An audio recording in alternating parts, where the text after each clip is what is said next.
প্রায় 2 দশক ধরে অচেতন। জীবনের সঙ্গে লড়াই চালিয়ে অবশেষে হার মানলেন সৌদির স্লিপিং প্রিন্স আল ওয়ালিদ বিন খালেদ। 15 বছর বয়সে এক মর্মান্তিক সড়ক দুর্ঘটনার পর কোমায় চলে যাওয়া এই রাজপুত্র 20 বছর পর না ফেরার দেশে পাড়ি জমিয়েছেন।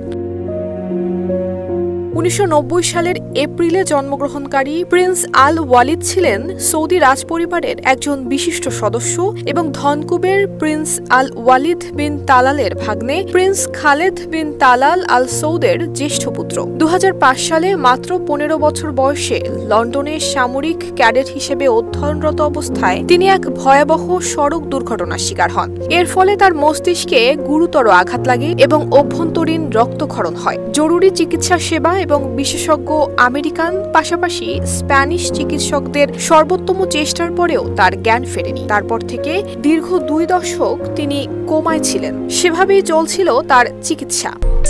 আরে কাট আপ কেনাকাটা লেভেল আপ করতে এলো cut up. Best deals, authentic products আর ফাস্ট ডেলিভারি পেতে ডাউনলোড করুন কাট আপ অ্যাপ। সৌদি রাজপুত্র আল ওয়ালিদ দীর্ঘ 20 বছরেরও বেশি সময় মূলত প্রক্রিয়াহীন অবস্থায় ছিলেন। যদিও মাঝে মাঝে তার অনিচ্ছাকৃত নড়াচড়া পরিবারের মাঝে ক্ষীণ আশার সঞ্চার করত। তার বাবা যুবরাজ খালেদ বিন তালাল ছেলের প্রতি অটল বিশ্বাস রেখেছিলেন একদিন না একদিন আল ওয়ালিদ ঐশ্বরিকভাবে সুস্থ হয়ে উঠবেন। সেই বিশ্বাস থেকেই দীর্ঘদিন তিনি ছেলেকে লাইফ সাপোর্টে রেখেছিলেন, যদিও অনেকেই তা খুলে ফেলার পরামর্শ দিয়েছিলেন। এর আগে পরিবারের পক্ষ থেকে এমন কিছু ভিডিও প্রকাশ করা হয়েছিল যেখানে দেখা যায় কুরআন তিলাওয়াত শোনার সময় সামান্য সাড়া দিচ্ছেন আল ওয়ালিদ। এই প্রক্রিয়াগুলো ছিল তার পরিবারের কাছে গভীর আবেগ আর আশা জাগানিয়া মুহূর্ত।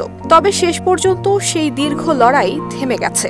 সৌদি আরবের একটি বিশেষায়িত চিকিৎসা কেন্দ্রে কোমায় থাকা অবস্থাতেই মৃত্যুবরণ করেছেন আল ওয়ালিদ।